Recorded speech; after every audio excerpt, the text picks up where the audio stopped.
Hey gang, and welcome back to the second helping of Christmas in July, celebrating my birthday.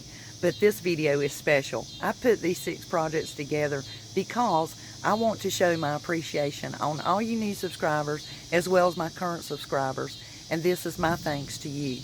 I so adore all of you, and I enjoy reading your comments. They mean the world to me. And what you're going to find different on this video is this one is geared more towards your gift giving.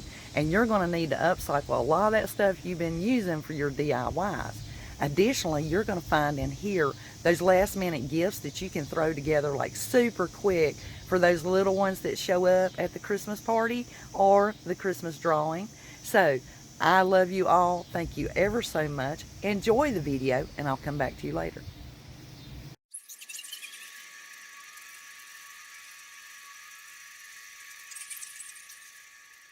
Hey guys, Elizabeth here with Dandysoap, DandelionSoap.com, and we're going to make us a Christmas teddy bear using a Dollar Tree hand towel.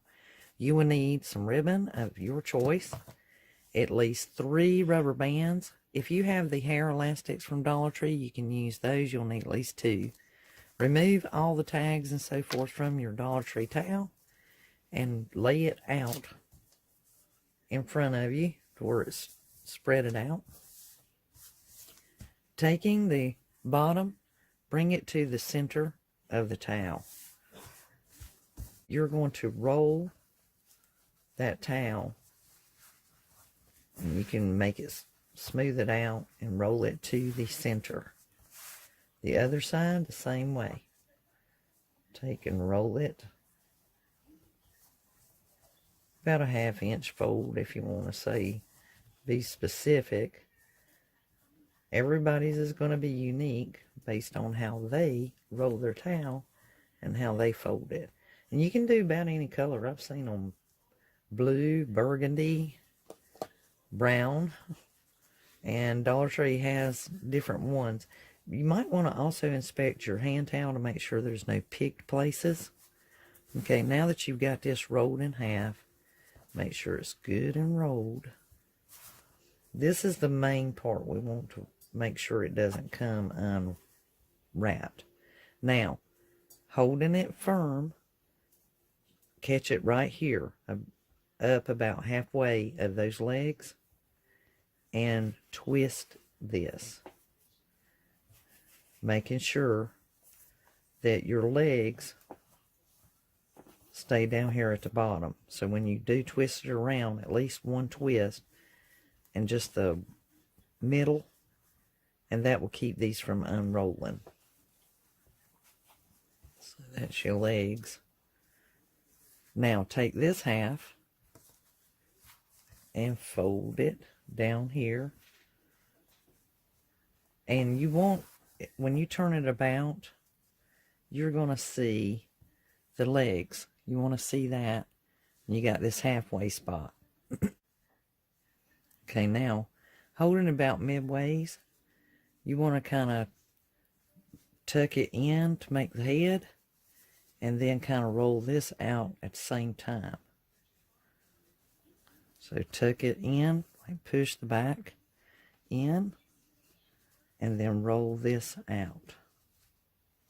Child that showed up to an event and you had not purchased a gift, you could real quickly grab one of these or have them made already, in case, because I always make extra gifts. There's always someone who shows up I didn't expect, or originally said they weren't coming and then ended up being able to attend, and I'm always prepared with at least a couple of extra gifts just in case. I just hate for somebody to leave empty-handed with no gift after watching everyone else enjoy the celebration. Okay, so you got this shaped up. Right here in this is going to be where you're going to place a rubber band. That's to form his head.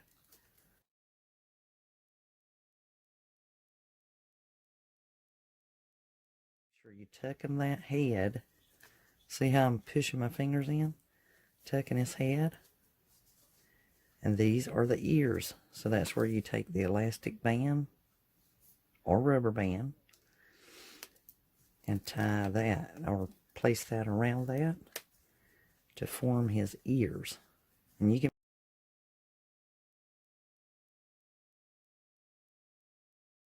these arms, you kind of roll this, but keep that rubber band tight for his head.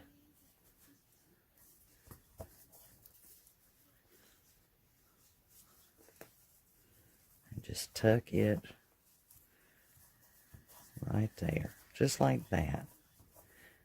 Now we'll take our ribbon and tie it around Teddy's neck. And there you have your Christmas teddy bear, or little girl, whichever you want to do.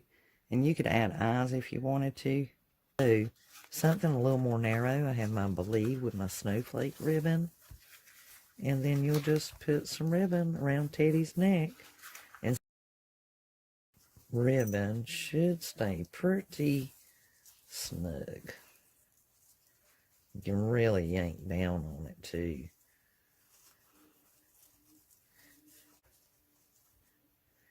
Just make sure your tails are even. Angles look better on little teddy bears and small objects. You can make it a little bit smaller if you wanted to. Now, there she is, our teddy bear.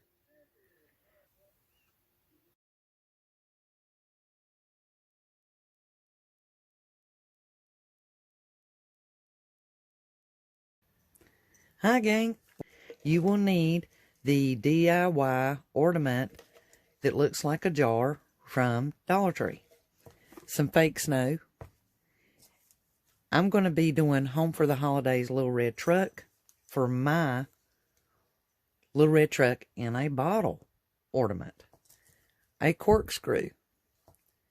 And also the paint markers. So the first thing we want to do is we want to remove this end of the ornament. And if you just give it a yank, it'll come right out. We're going to be putting that corkscrew in here. So you'll need your hot glue gun in order to do that. So go ahead and remove the bottom.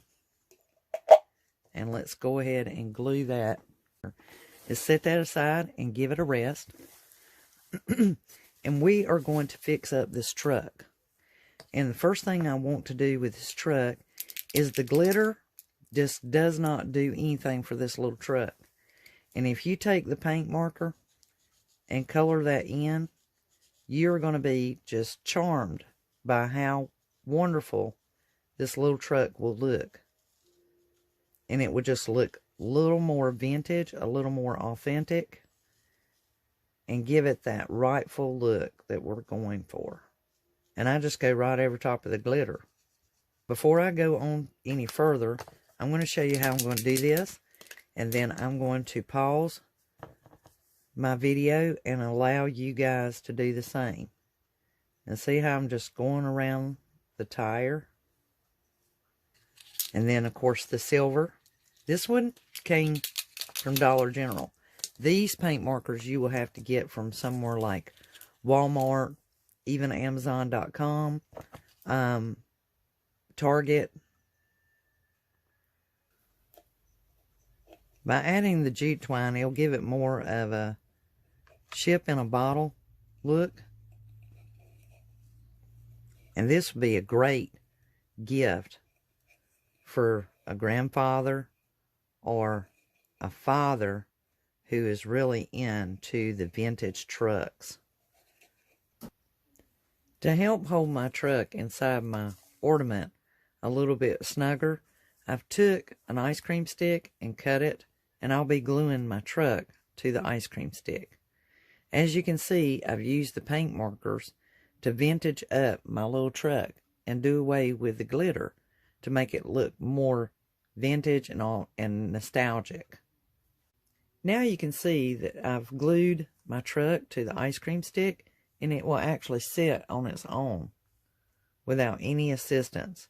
Now it's ready to be glued inside of the ornament. To check, make sure it's balancing well, I've placed it in there, and that will help me to be able to maneuver to glue my truck better. I place the tree up against the edge, and that will help me to put my glue in the center without having to fight the tree. By using your nozzle of your glue gun to make that hole, or to get it warm enough that it will dent it in, you can take a pair of scissors and whittle your way to make a small hole. Take and press the ornament holder back together and feed the wire down inside the hole. Once you let go of it, it's going to spring into place as it did before. And this will help to have your ornament hanging again. From a previous DIY, I'm going to glue those right onto my hanger on the inside of the bottle. I only have room to put Christmas on one side and Mary on the other. I decided to take a piece of that ice cream stick and write the Christmas year 2019 onto it with the paint markers. And I'm going to use a pair of tweezers, and I'm going to glue that to the side of my little ornament truck. And then that way, if I do give this as a gift, it'll have that nostalgic to it, just like buying a Christmas ornament in a big gift shop or a fancy outfit.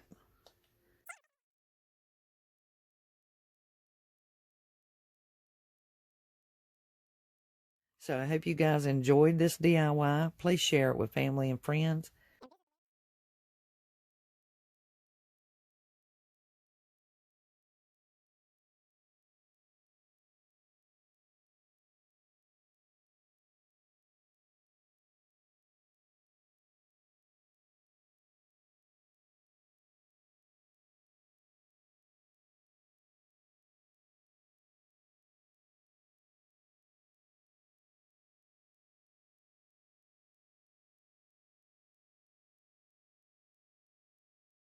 To make us a Christmas puppy using Dollar Tree washcloths.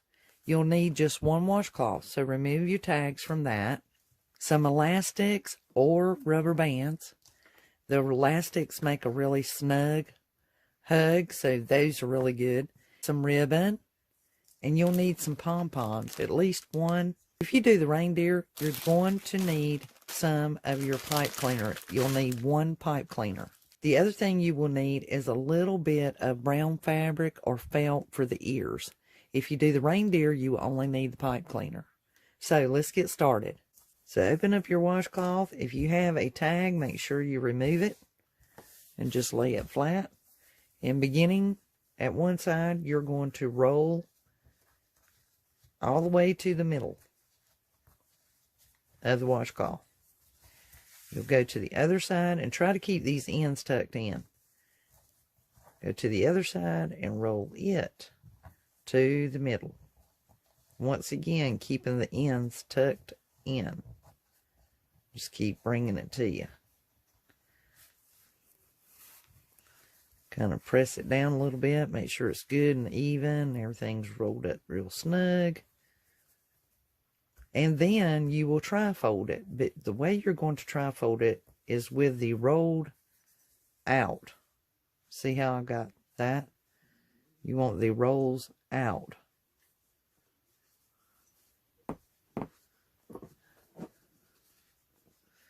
Make sure it's just nice and rolled. Really neat.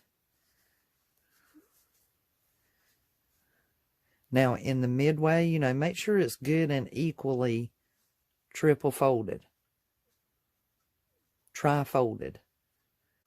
And I take an elastic band, and I go ahead and put the elastic band on there instead, because I can go back and put the ribbon on.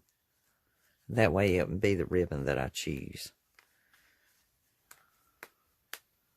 Okay, so that works as my extra set of hands. I guess you could say, because it'll take some practice to do these, and if it's been a while since you did one, it'll take you some practice to get everything kind of situated. Now, make sure it's, hold it down there. This is going to make his snout. And if you need to, a pencil is better to keep from picking your cloth and fraying it. And just pull those elastics and adjust it. Now you see how your puppy dog's snout is starting to take form. And you just want to make sure that you kind of push down on it a little bit and help that elastic. Meantime, keep this up. Now I take a pencil and I kind of run it through there, because this is where its ears, or if it's a reindeer, its reins will go. And I just put that pencil through there. And then at this point is where you will need some felt or a piece of fabric or something. I have this leftover vinyl bag from another DIY. This is one of the shopping bags. And I just flip it over. And we're just going to kind of make us some little ears. Elongated oval. And then fold it in half. Right there where you made that at. And so you want his ears to come down. And they're going to be running under there. So you're going to be cutting this on the fold. And that should be about right. And then bring it down. And see, he's got his little ears. Okay, so you want to kind of mash on it a little bit. This is his butt. So you want to bump that up. See how it's starting to look? And this is the back of his head. So you want to kind of work that up. Puffy it up a little bit. And now, what we also need to do is we need to make him some eyebrows. So you can just take and cut some really teeny weeny, tiny little strip there. Really small. They don't need to be too long. And you're going to glue those right there. So let's make just a barely. I mean, if you have the fabric glue from Dollar Tree, that works fantastic, especially if you're not concerned about this washcloth ever being used for anything other than it being this puppy dog.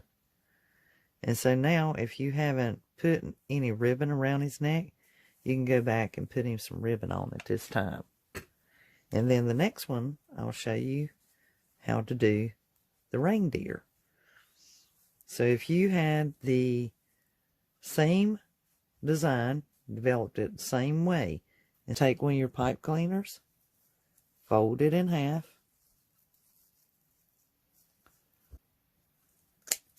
cut that, and you want to think about it's coming through the fabric. Little felt ears like we've done on here. You would leave those off. They wouldn't be necessary if it's got the reindeer. I'm going to leave it there because I'm going to leave this as a little reindeer puppy dog, so to speak. Okay, so you have that. Then you would take this one and you want to cut it in half. Cleaner. Cut it in half and basically take it and wrap it just once. And the same over here. Just take and wrap it around just once. And if you want to, you can put him a red nose on there. So here's our puppy dog reindeer. And there you go. You can do a puppy dog or you can do a little reindeer. And you could do a puppy dog reindeer. So what do you guys think? Isn't he adorable? Well, here we are, guys. We are done with our DIY for today. Thank you for coming along. Please share this with family, friends, or a couple of friends. or anyone who might be interested in doing these little do-it-yourself craft projects. And I certainly appreciate all your applause.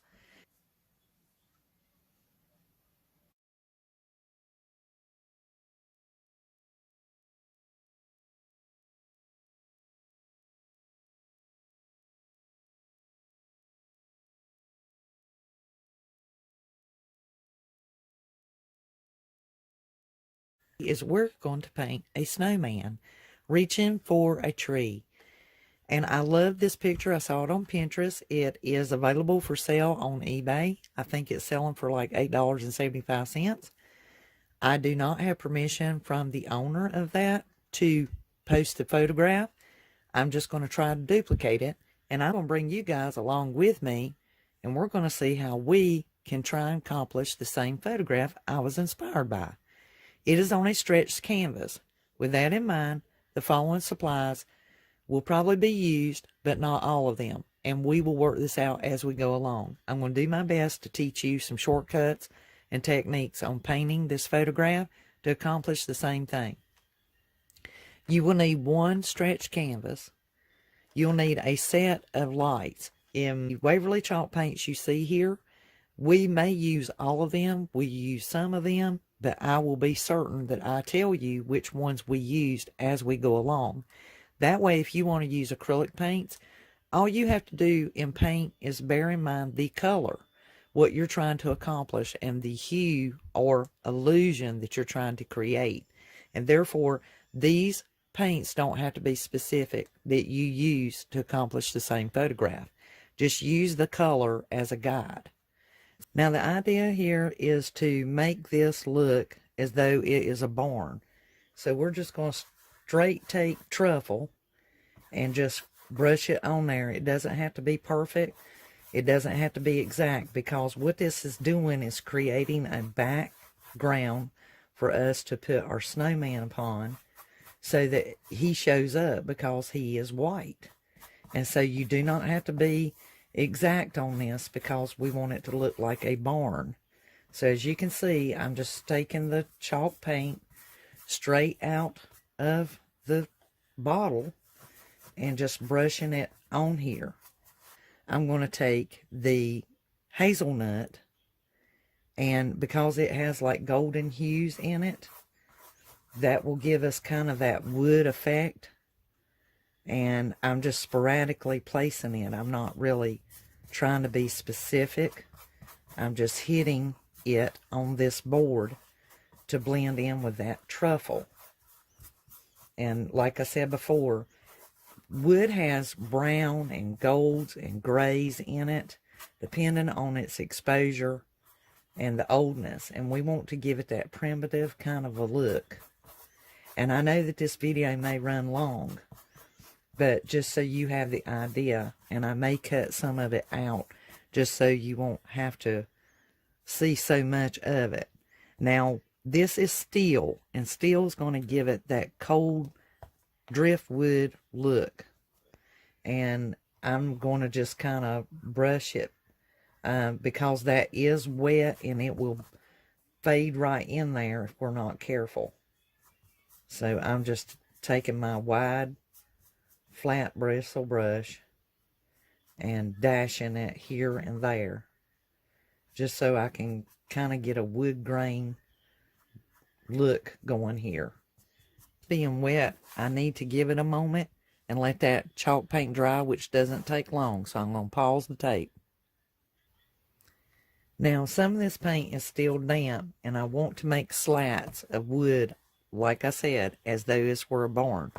So I'm using my ink, which is technically black, and I'm using a number 12 flat brush, and I'm just using the edge, and I'm just going to show you guys as best I can. You don't have to use a ruler. You can just swipe it down through there. Another one in there. I'm going to do my best here. And like I said, these do not have to be even because we are putting other details on this. I'm going to hit that again. It's just a little wet there. So, and you see how I'm not really trying to make my strokes exactly straight. because this is going to have just the appearance. And this over here is going to have a snowman, so I'm not really worried if that slat goes all the way down to the bottom or not. Here's another trick. Take the back side of your brush, dip it into the ink, and just get it on the end. And what we're trying to do here is create some knots in the wood. So basically you'll just kind of do a little circle. See that? Just do you a few circles. It don't have to be many. And see how that's smearing out? That's fine. We don't want it to be like deep dark circles. We just kind of want to give it that effect. And maybe some dashes in there of like some heavier grain on the wood. It doesn't have to be specific.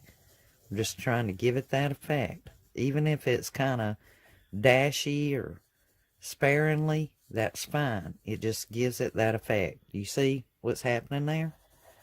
And we're just using the back side of our paintbrush, nothing big. And then you can kind of swipe it out. The way a knot runs, it kind of swipes out some, so it's not perfect. You can just do a varying on that, because it's just kind of deeper in that part of the wood. And then that background a little bit more if we want to. For now, I'm not really worried about it. So my brush is still a little bit damp, and I'm just going to kind of smear over top of that black with what paint I've got left in my brush. And that just kind of calms it down a little bit, as y'all can see. If you're watching closely, you can see how I'm just going over top of that black with whatever's in this brush. And if it smears the black, that's great. You can go sideways. Good background effect. That's all we needed to do. The next thing we're going to do is create our snowman. Okay, to make our snowman, I'm basically going to use my paint jar to make my snowman. And this is the white. Now, the really cool thing about the snowman is you could actually use like the other whites, the more duller whites, like a cream or pastel or pearl or whichever, oyster. And this is, I'm just going to take the lid. And at this point, I'm just going to go around the lid. And that's just going to kind of create my round circle. And then I can hit that. And it's okay if this other color gets mixed into it. I'm not really heavily concerned about that at all, because we need our snowman not to be bright white. He actually has a grayish blue silver effect to him. Okay, you see how I just colored that in? I just made a little circle. All right, so that's his bottom half. Now, his middle is really kind of offsetting. Remember, the weight of the snowball sits into the bottom half. And sometimes, depending on the hardness of your snow, will determine just how much it dips in. So we're going to make him appear as though that's a really heavy ball. So our next one is just going to be a partial thereof. But we need that round effect. And we may have to make our bottom a little bit bigger. Now, the snowman's head we commonly make smaller. So, see, I'm just making his bottom a little bit broader so that there's some deviation between his bottom and his middle. Okay? Now, to make his head, I can't use this lid. It's just way too large. But we're going to freehand it. So, I'm going to put the flat down, the big one, and I'm going to get my number 12 flat back out. And I'm going to just kind of free-handedly make him his head. And remember, it's sitting atop of the medium, so we just need it to go up above the medium just slightly. I hope you guys can make this out. I'm trying to paint on camera. Okay, so we've got our snowman. And you see how I'm doing C's? I'm just doing a comma, comma, comma, comma, and bringing that around to get the snowman's head. Same with his medium of his body. And with his bottom. And we're going to let that dry because we need the snow white to be a little more grayish, and we also need it to be a little more intense. So while that is drying, because chalk paint will shift on you if you keep messing with it when it's wet. You'll just actually move it. Now we need to make our tree. So I'm going to clean my brush out because I need my tree to be very white and intensely white. So this tree bows out and then he is reaching up. So in aiming his hands upward, I'm guesstimating somewhere about here, and then the star, the snowman is actually looking up and the star's about here. So with that in mind, I'm going to take my number 12 flat brush, and the broadness of your stroke, when you're down here with your brush and you press down, as you pull outward, it's going to become more narrow. So think of a tree. So remember, I said that tree is bending. So it's going to be a wide. So I'm pressing down. See how I'm leaning my brush this way? So I'm pressing downward. And as I come up, I'm getting more narrow. And that's all you got to do is draw that line, because you can make it narrower. Okay? And just pull your chisel off, just like that. And he has like the snow underneath him. And like I said, this chalk paint dries fast, but at the same time. So we are just going to kind of make like a little embankment of white down here. And we're just going to shift upward over here at him and then come back down.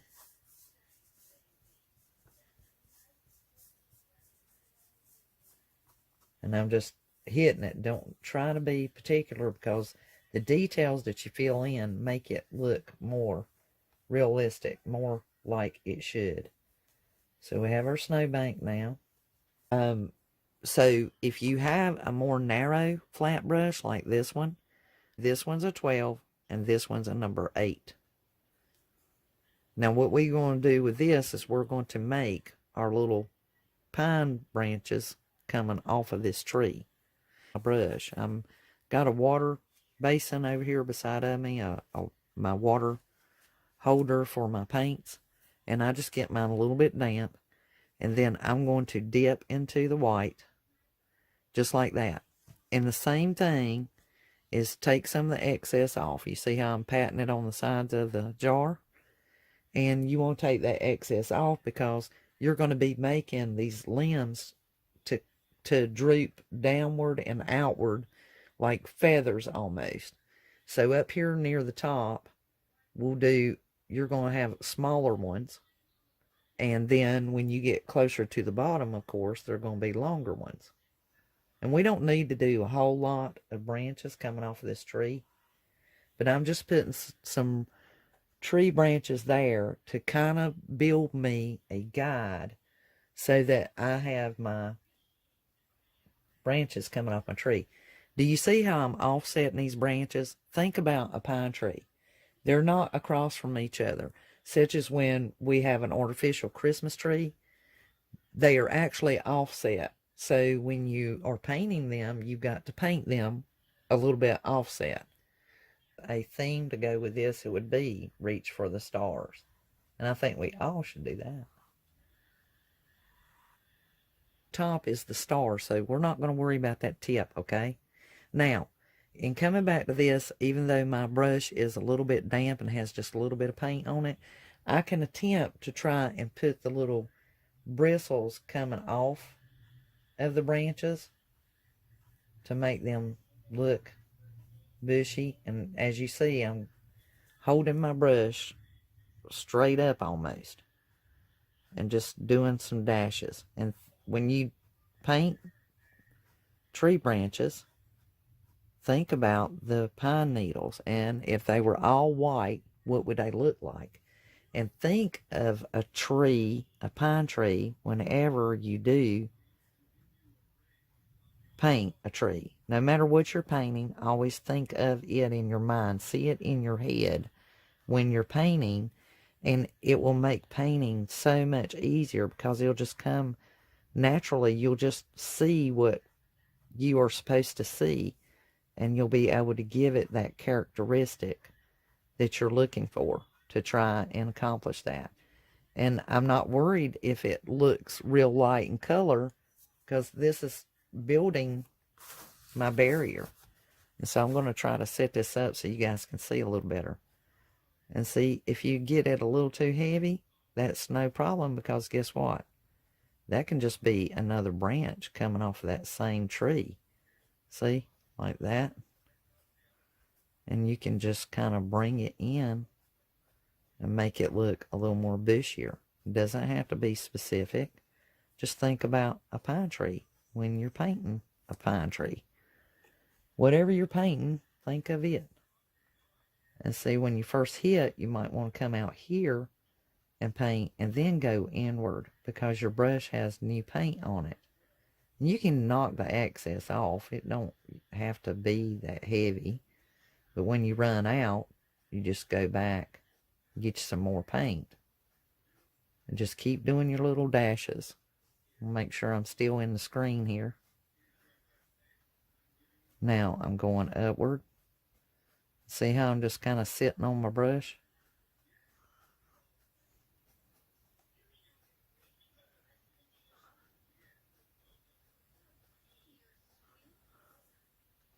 We need some kind of coming out from it, as though that branch were in from the tree in the front of us. So to do that, as you can see, I'm kind of coming here and just making a little more intense white.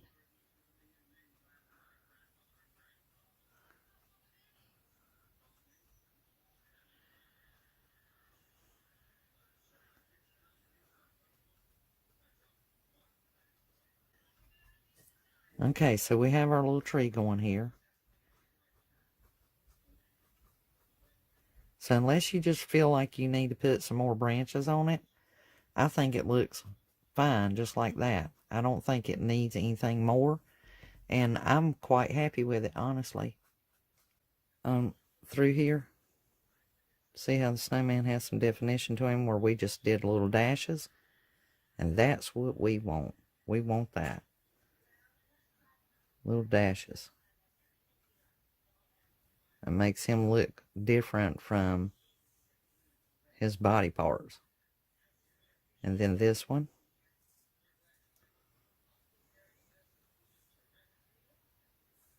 I'm just going back and forth a little bit, and we'll come back, because we do have the intensity on him, and we need to let that chalk paint dry so that we can move to doing the rest of him. So let's work on our star up here, since our white over here is dry. So now we've got to accomplish our star here.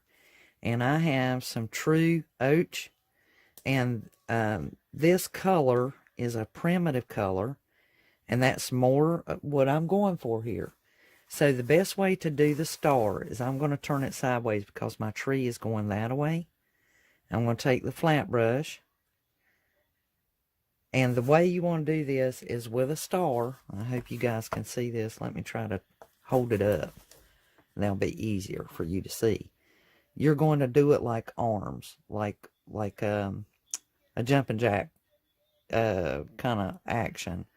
You're going to have one down, like an arrow. And then going inward, in on this, we're going to reach out. And now we've made our X. So we've got this one coming to a triangle. This one coming to a triangle. My brush has gotten broad on me. And this one coming outward and back in like a triangle. And here, a triangle. Okay? We can make that triangle. Now, all we need here is a point. And just like that, we have our star. See that? So you can, with this type of color, this is more of a, what is the word I'm looking for? This color, almost like a blended medium, because it's most of the time used for shading versus a solid pigment color. And so you have these in your paint groups of colors, so that you have your ones that are blenders, and this color is more of a like a medium blender. Now you see we have our little star, and I'm not going to mess that point because that's what we want. We want it to look just like that. Okay, is everybody on board with the star?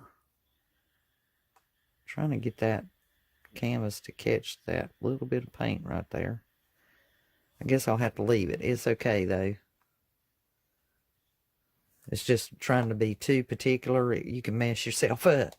Now you can go back and make that star more intense, but the way you have to do it with this particular type of color, because it's more of a blender, is you'll have to let that dry and then hit it a second coat in order to get that intensity. But this is fine with me. I'm happy with it. I like it. It is just fine. Star with it, even though it's primitive looking, we can leave it just like that. Another thing that, so you could take like the truffle that we used earlier, and I mean just basically get it just a touch on that brush. See that? And you're just going to barely touch it. And I messed it up. Let me get some of that off. Pull this out. That's what I love about acrylic paints, is you can just take them and get that going again.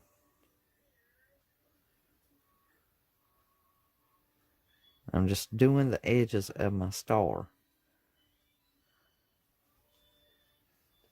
And there's more light in the center. If there's more light in the center, I'll go back with my True Oach and just retouch where I got too much paint in that spot up there on that brown. And I don't want to cover it all the way up. See how it's going to give that shade to it?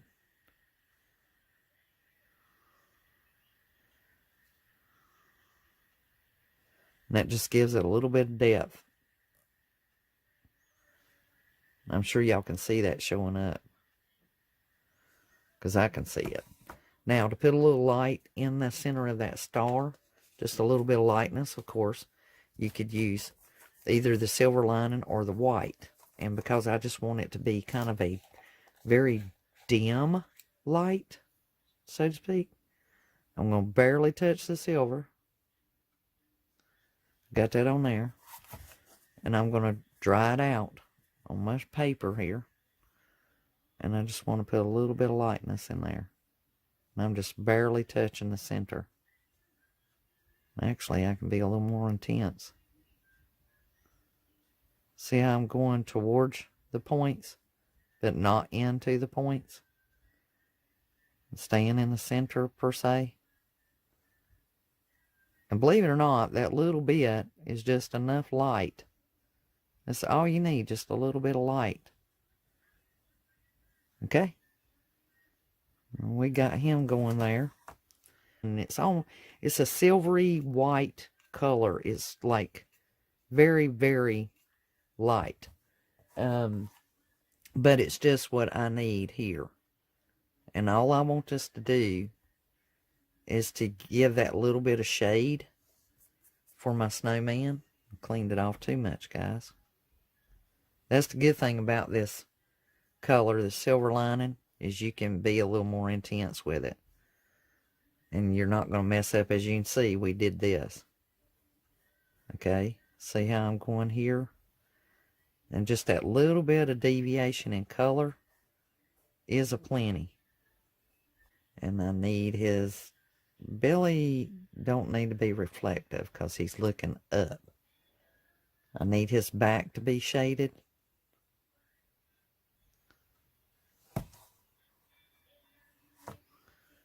So I'm going to leave his back shaded.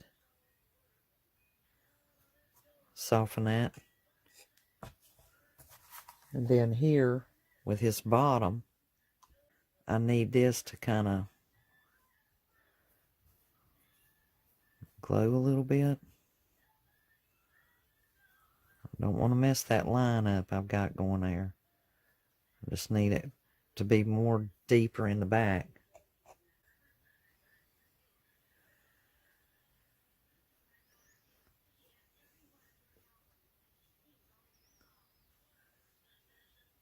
He's looking more reflective back here. That's what we're trying to create up here.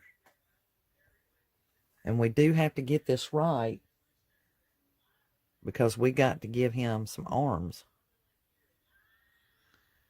See this? How we're putting the shadow in the back?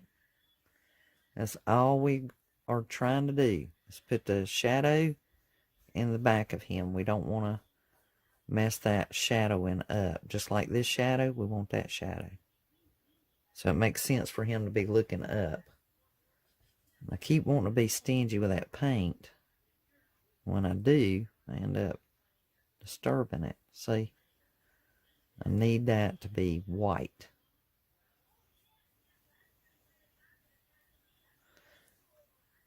And then his face, we have proper shading because he's looking up. Now we are about ready to start putting the details onto our snowman because we've got him blended and looking pretty good. This is a number 6 round, and the reason why I have this number 6 round is see how short but pointed those bristles are? Can you see that against my hand? Well, what this is going to do is create our arms. Now, you could do this with a toothpick. You really could. You could even take the narrowness of this paintbrush and do it. So, so what I'm trying to accomplish here is I need his arms. And his arms are branches. Well,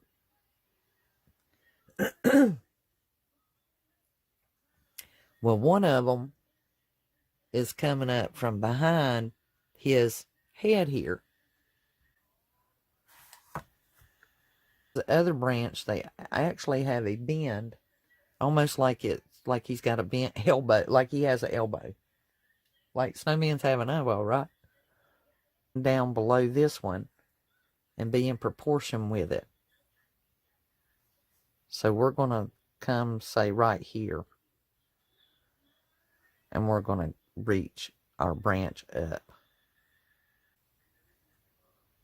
And there we go. We've got his branches. Arms built. See it, as long as they're in proportion. And that's all you need to focus on, is making them in direct proportion. Take the back of your brush again to make your dots. And we're going to do our best to get that accurate.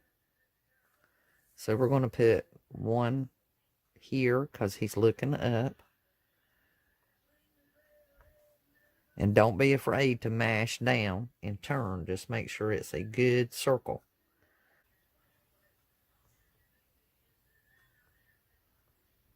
In direct proportion, the distance between the eyes will be the same distance from the eyes to the nose. So that puts us somewhere in here. And because we need him to have a pointy carrot nose, and I just have to kind of work with it until I get it like I want it. Now,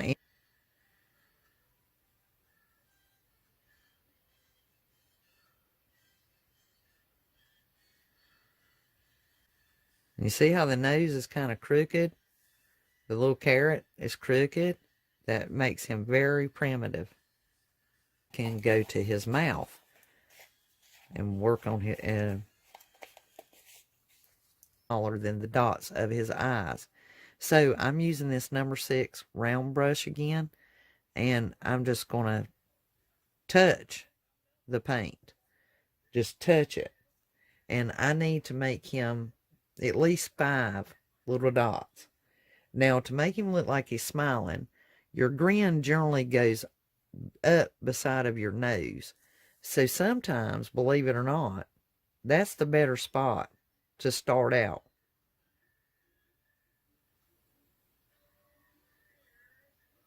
Those need to be much smaller than the eyes. Now, it's going to be hard to get them round. You might have better luck than me. That's always been tricky for me when working with primitives. But I'm going to hold my picture up here to where you can see. And I know that he is smiling. So I want to make another small circle there. And then I'm going to do a third.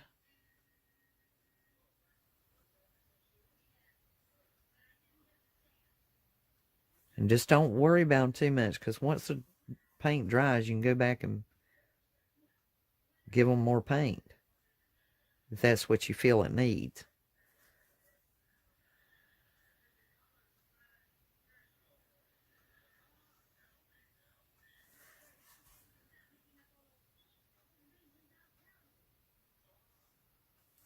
Okay, so that's looking pretty good for his smile. He's smiling up at the little star. Now I need to let his carrot dry a little bit because I need to make some lines in there, but I might have enough black that I can do some shading.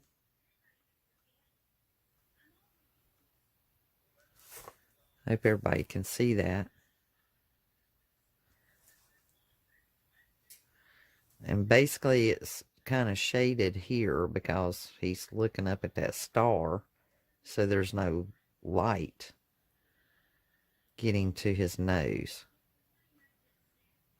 Because carrots generally have like a little bit of lines to them because, well, it's a root.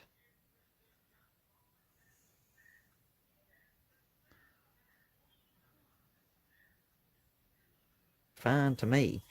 I'm very pleased with it. At this time, if you feel like you need to do some shading, whatever's left on that brush, the dirtiness of that brush, should be just enough. You want to stay away from the top of his head unless it's right here in the top of his head, which is a little bit of shading. You can kind of rub at. Like, give it a little more oomph in the shading.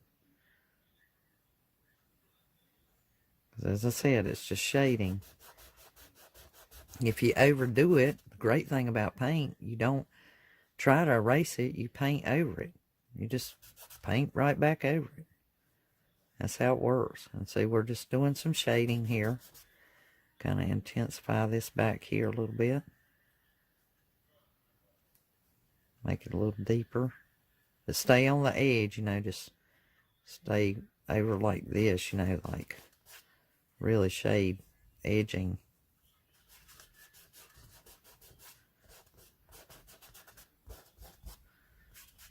Because the back side of him and this front side of him,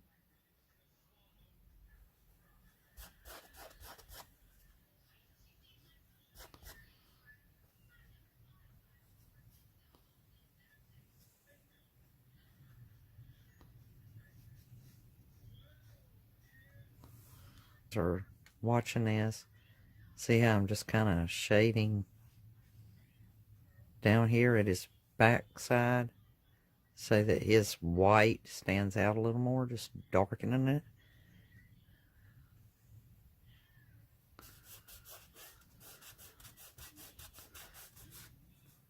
Now I'm going to go around his head. I start at the front so that I can spread this brush out to get a little more intensity on the back side of his ball here.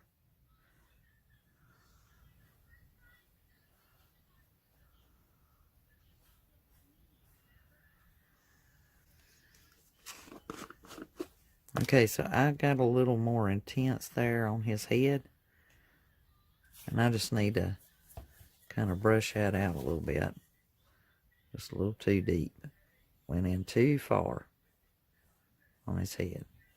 You see how I just took a little bit of white and now I've turned it to silvery gray. And that's kind of how you do it. If you got it too black, you just kind of hit it with some white, and they'll turn it that silvery look, give it that shading we're wanting.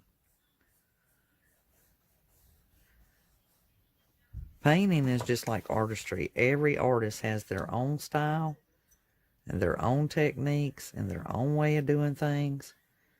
And that's how you get good, as you keep practicing.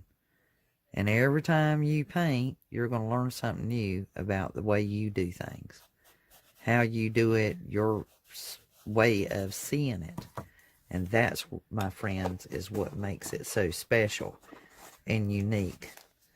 Okay, so we now have our little snowman painted.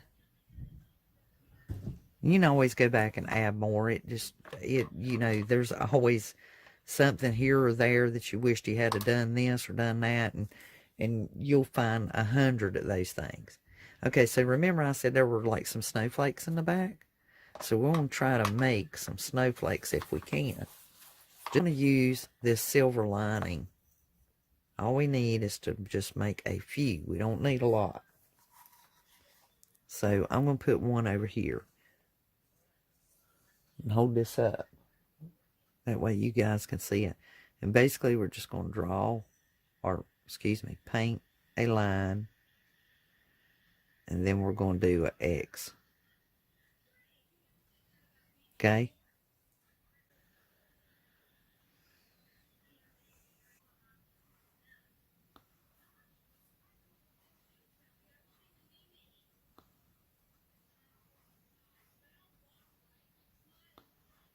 At this time, we're going to stop, let it dry, and come back after a little bit of letting it dry, and then we're going to do our lights. We're now ready to put our lights on the back of our canvas. So, I had told you guys to get you some LED lights, or even the little floral seed lights. And instead of piercing a hole, I've been playing with this. And I don't know if any of you guys did, but I had gotten the candy cane LED lights from Dollar Tree. And they are intensely bright, guys. Look at this. That is like seriously bright. So in playing with these, if I turn this over, and I tried to take the candy cane off, it wasn't working. So what I want to do is, if I take this light and I press it against the canvas, and it's hard to see with the others blaring, but if I push it against the canvas, you can actually see that light coming through right there on that star. It's really intensely bright. And I don't think it would be necessary to have to cut a hole in it. See, you can see the star, and you can see that star, or that snowflake. And you can see how bright it is. So what I'm going to do is I'm going to glue these candy canes directly to the back of this canvas. And the way I'm going to do it is, rather than having these turned around where you can see the candy cane, I'm going to turn them around to where the light is against the canvas. So what I did is I basically took my canvas and I held it up to the light, and then I marked an X. And just to double check myself, I actually put my finger on the snowflakes that I made and pressed against it, and then took a pencil and just made me an X where I know that light needs to go in order for it to reflect the stars on the front. And if that doesn't work out, then of course I can put a hole there. But what I'm going to do at first is go ahead and glue them to the back and see how that looks. Be right back. Now, anytime that you are putting lights on something like this, remember the screw is where the battery part is, and that's the part you want facing you. Always try to start with your first light closest to your battery pack. And now the way I'm going about doing this, guys, is I'm putting the glue around the X, on the outer perimeter of the X, because these candy cane are plastic, and so it reaches that glue without concealing my spot where my X is. And you to look, that worked out perfectly. I have the lights actually glued to the back of this canvas, and you can actually see those lights glowing. As I said before, I have marked these. This is very close to the wood. That is why you can't get up to that wood and where my snowflake is, but you can still see all of these like glowing little stars in the background, and that's what I was after. This piece of craft paper from my granulated sugar bag. This is actually the inside liner of a 4-pound bag of sugar, and I'm going to take and place it on the back of this canvas board.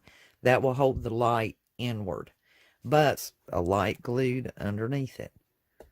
But I need just a little bit of light to come through. So let's see if that works, if that fixed it. See, now that's what I want. I want that little bit of a glow of a star. So there's a small hole right there, and it's just enough to let that light through in that star. And that 3 Jenga blocks here, and as you can see, I raised it up enough and I buckled it to the frame to where that wire will slide in and out there. Should these lights ever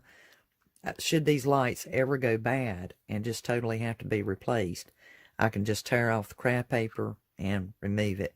But this will allow me the freedom to be able to change out my batteries. I glued the battery pack to the frame here on this bottom edge. So at this time, I'm going to cut out my craft paper and I'm going to glue it to the back of the frame. The craft paper glued down onto the back of my canvas, and I have my lights glued to the bottom of my frame, and I can ably get to them, and the Jenga blocks are keeping that guarded, and the craft paper is keeping the lights inside of the frame and concealing them on the back side. And now we have our finished snowman reaching for the stars painted canvas, and he looks awesome. He looks really good and very, very much like the one that I saw, my inspiration, and I'm absolutely pleased with him.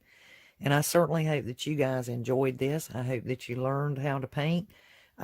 Please tag me if you did this DIY and show me your photographs of your snowman reaching for the stars. And I certainly hope that you'll share this posting with someone who likes to do DIY projects and who enjoys painting or wants to learn how to paint.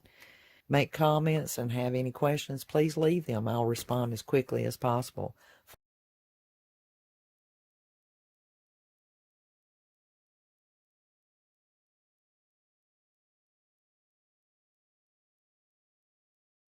We are going to make a top hat. I'm sure you can see that design coming through. I have here a Maxwell House coffee can. You can use any coffee can. You can even use a creamer can. The silver plate from the kitchen department of Dollar Tree. This is the fabric burlap 10.5 inch by 12 foot long buffalo check from Walmart. Some contact paper, some Waverly chalk paint. I'll be using black, and also your Mod Podge. You want to have your Mod Podge. Definitely your glue gun. So let's get started. The first thing we want to do right off the bat is go ahead and base coat our plate. Then the next thing we will do is we'll take the lid off of this coffee can container, and we're actually going to glue it to the bottom. And what that's going to do is allow us to take the round shape for our top hat. But our top hat is actually going to be a dented top hat. We're going to take advantage of these crevices and these coves and fill them in with floral picks. So if you do not glue a lid or don't have a lid for yours, don't sweat it, because it's not going to be a problem. So let's base coat our plate, and we're going to be wrapping this in contact paper, and then any fabric, whatever you select to wrap your jug, your container in, will work sufficient. The contact paper is just to kind of just get a smooth surface going, so they'll allow for us to be able to glue our fabric on and be more efficient about moving the project along. To get your Mod Podge to be smoother and more, and for your Waverly chalk paints or any of your paint to adhere very well, you don't have to scruffy it up. You can actually use Mod Podge. If you're using a chalk paint, you could use Mod Podge, and all that's going to do is give you some extra insurance. Or you can paint your surface, then Mod Podge it. It's strictly up to you.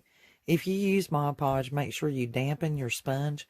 Wring out all the excess water to where it's just damp, and you'll get a more efficient and smoother coat throughout your project.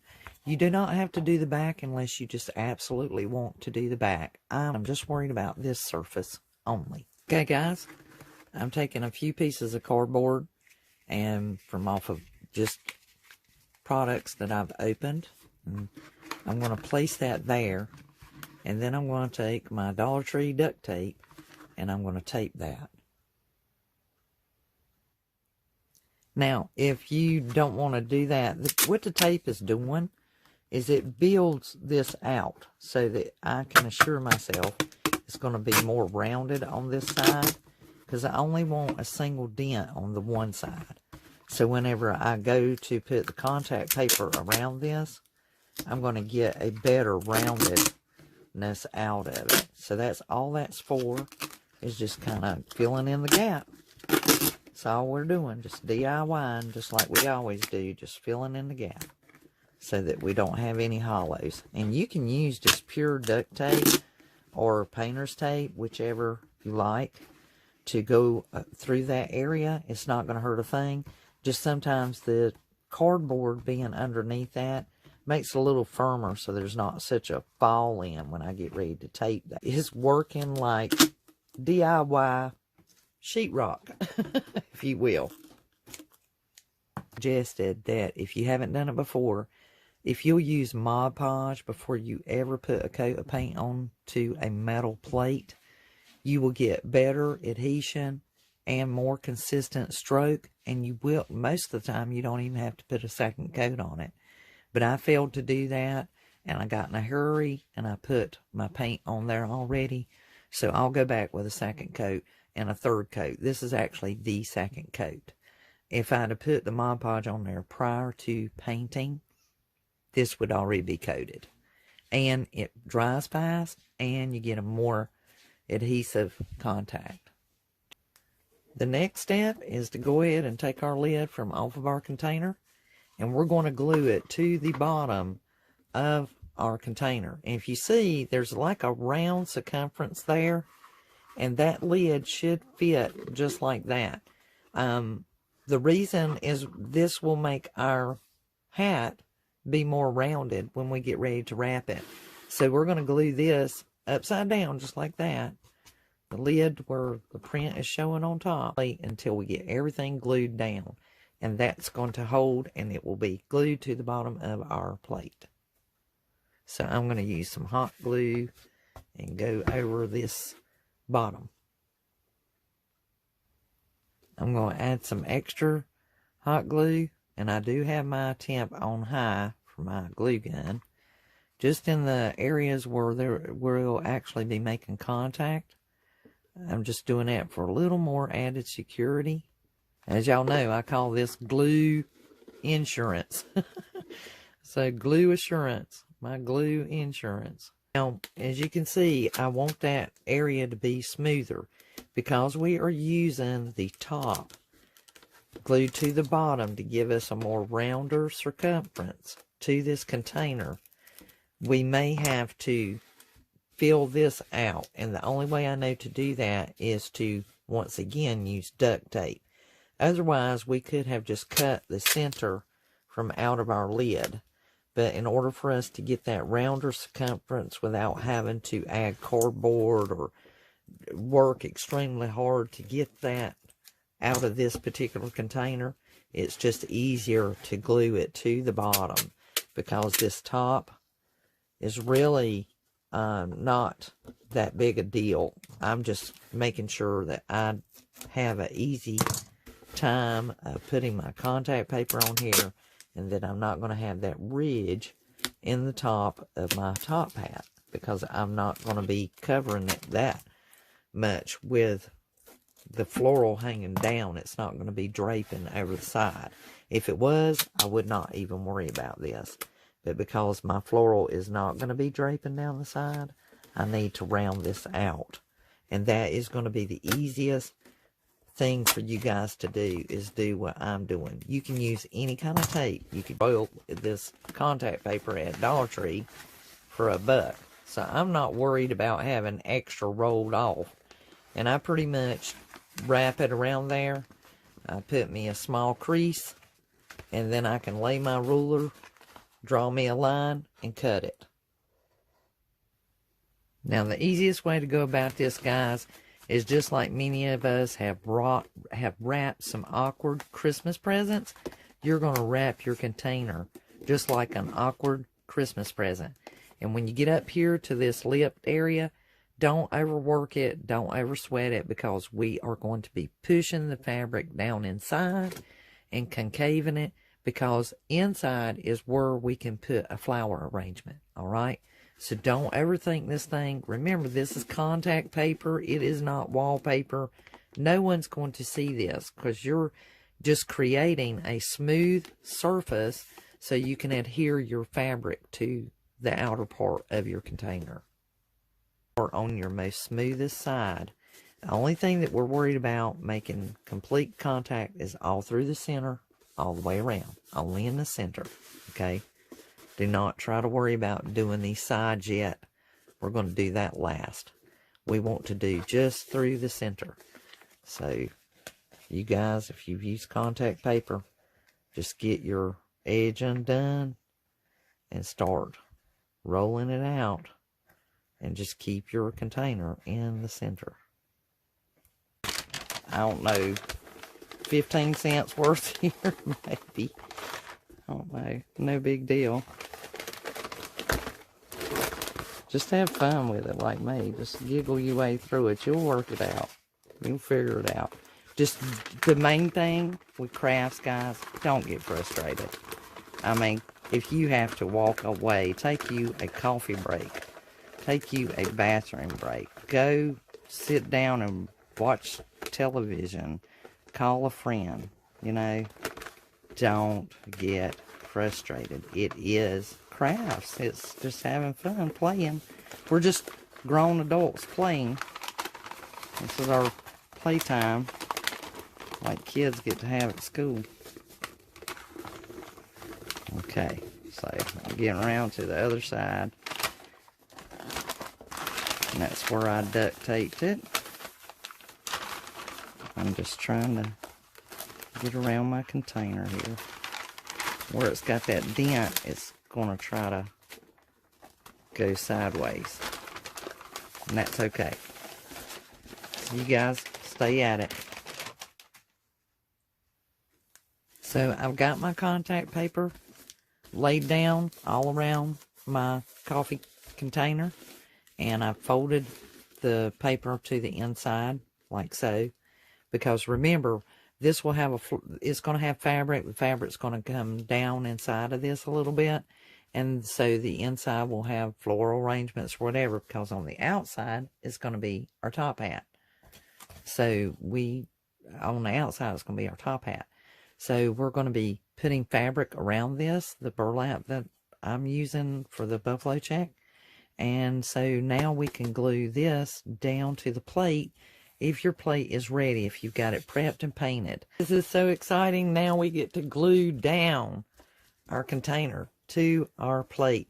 I always look around on my plate to see what is the best side, you know, what I like the best. And so now go ahead and get your glue. And I mean, don't be stingy, guys. I mean, lay it to it. Go to town. And make sure you go kind of close over here. And we're going to put some reinforcement glue there. But I've got mine on high. And you could use E6000, but it's really not necessary. Not with this being as flat as it is and designed the way that it is. The fabric that I'm using is 10.5 inches tall, which is more than sufficient. So basically I'm going to roll out extra, and then I'm going to place the rest of it down in the top of it and glue it down. So the way we're going to work this, so just the same as we did our contact paper, we're going to wrap our fabric around this. Now, my contact paper can be seen slightly, almost like a lace effect in the background behind my fabric. And I'll be honest with you, I am going to utilize that. I'm not going to cover that up. I'm really liking how that is looking. So the difference will be tucked inside, and we'll glue it down. Now, if you are doing the dented top hat like me, then if you're doing a print like this, you got to be really, really careful. So what you're going to do is you're going to push in and kind of model it before you start gluing anything. You see how that lifted up there?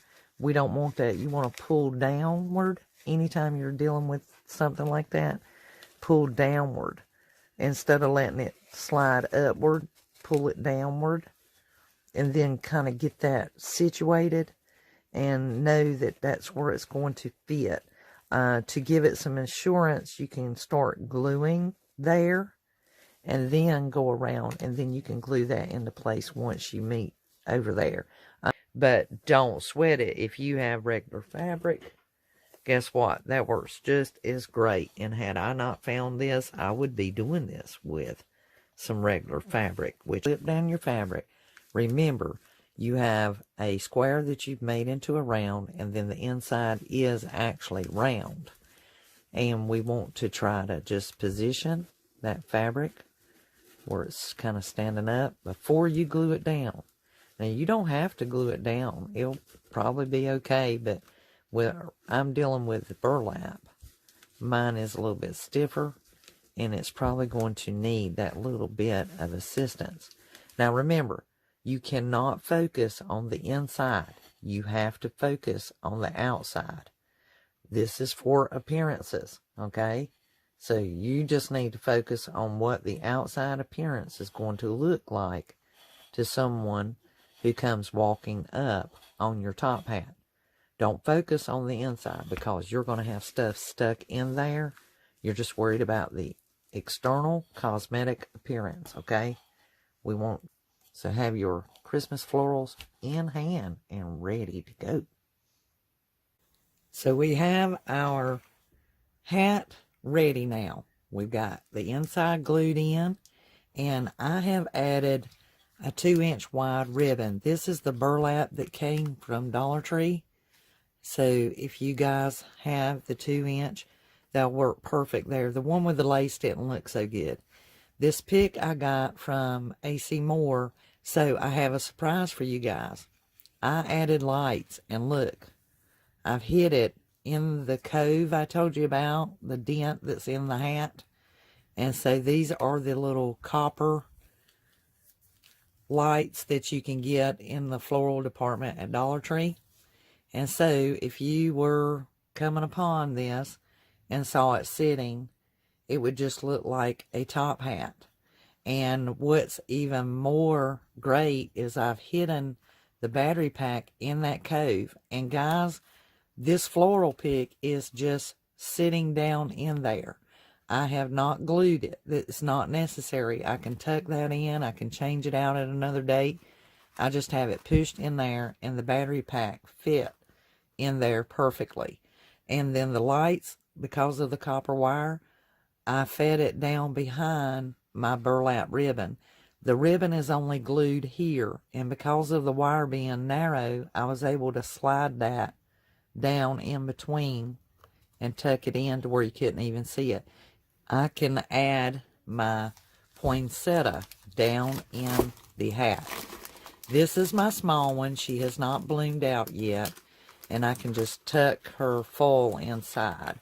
But you can put a live plant in here, or you could very well just put some artificial ones in there. But I did want, I really hate that you guys cannot see this any better, but I promise I will take some photos of it so that you can get a better look at it, but this thing is just absolutely beautiful with its lights and everything. But I will do some pictures of it, and hopefully you'll be able to see it better.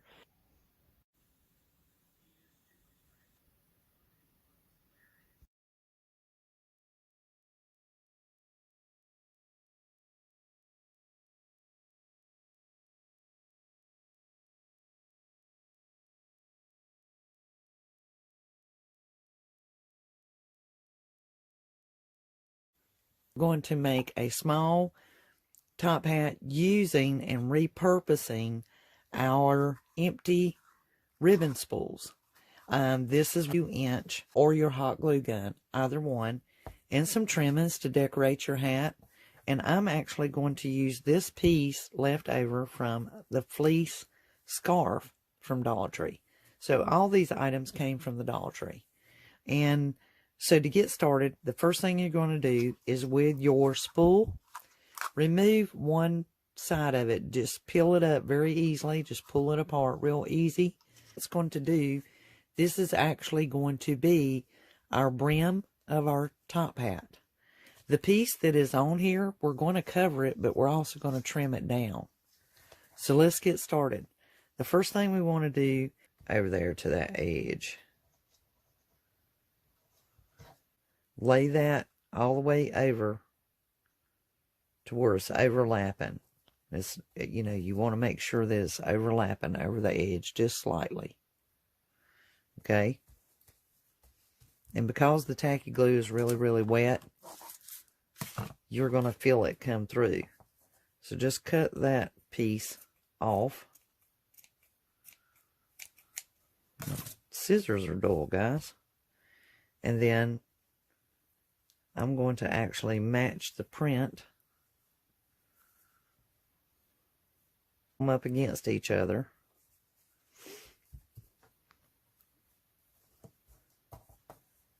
That's the good thing about tacky glue. You can reposition before it dries.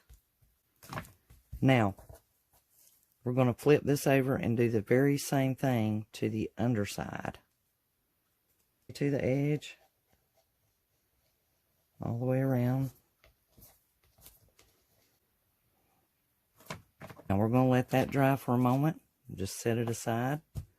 Now for this one, we just want to go down the center. Right through the center. We're not worried about the rest of the edges. Just right through the center. And the reason being is we're going to be trimming this off. So there's no need to do the whole cap. Unless you just want to. There's really no need to do the entire cap. Just right through the middle. And allow that to sit for a moment. Cut off the excess. Now, while that's doing its job, we can actually begin putting our fleece around the round of the roll. I'm actually going to use hot glue for this part. You can use the tacky glue if you want to. It's not a requirement. Make sure you bump all the way up to that edge as much as you can. This is just a good way to repurpose your ribbon rolls. I don't waste a thing. As y'all have heard me say before, I reuse everything. And I mean everything. Now I want those patterns to match, and as you can see, when you go around on a 2-inch, they're going to match anyway. I'm going to trim off my difference right on that block. This beautiful buffalo check is just perfect for this.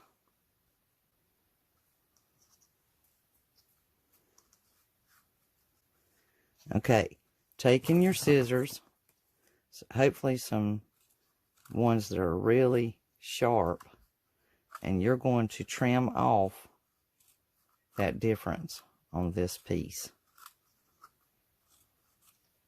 Try to be careful just to lay against the edge and don't gash it any.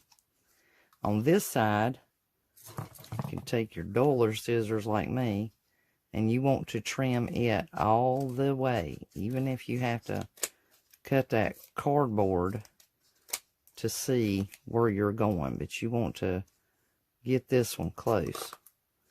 Sometimes maybe it's better if we go this way to where we can see. And we're just going to trim that off. We're not going to be needing it anymore, since we got everything glued. And the tacky glue, once it dries clear, and you won't have to worry about it anymore. Piece that we did, we can go ahead and trim it up as well. And so you might have to just feel for it, but most of the time you can get the extra off of it, and you can kind of see where your glue matches up to the edge. And just go along there and cut that off. Then you can go back around and trim it up. Other one down, which is kind of a technique for cosmetologists, and me being a cosmetologist, that's kind of a technique that we use when we're cutting hair, so that we don't cut people's ears and head and make bad gashes in their hairdo nor their skin. You just lay one blade against that board, keeping it close to the edge, and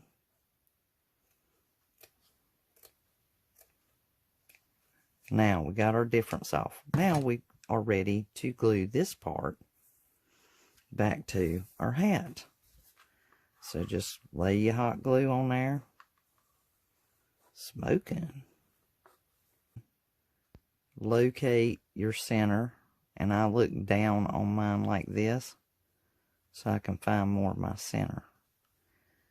And voila, we have us a little top hat, but we're not done yet.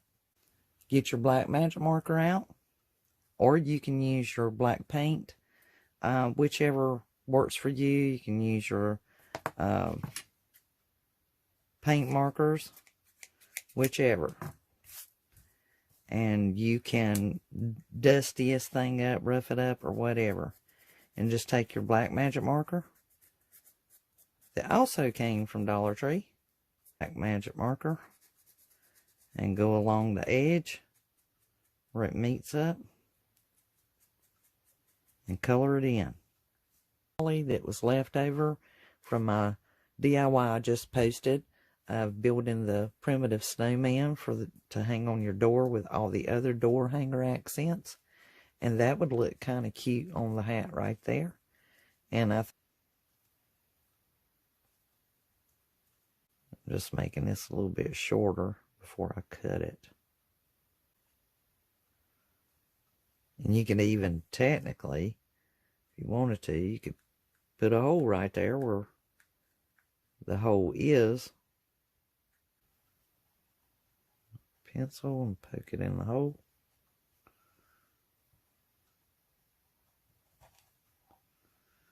A little glue. Snowman felt hat ornament of day 4 Christmas, celebrating 25 days till Christmas.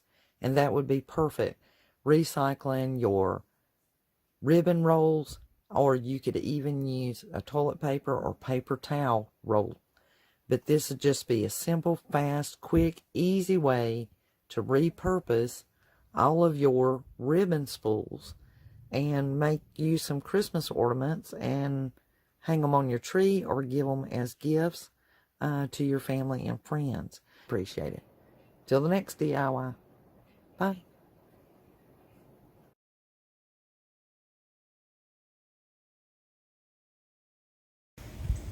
Hey gang, and I'm so glad that you made it this far in the video. That lets me know that you watched the whole thing and that you enjoyed it.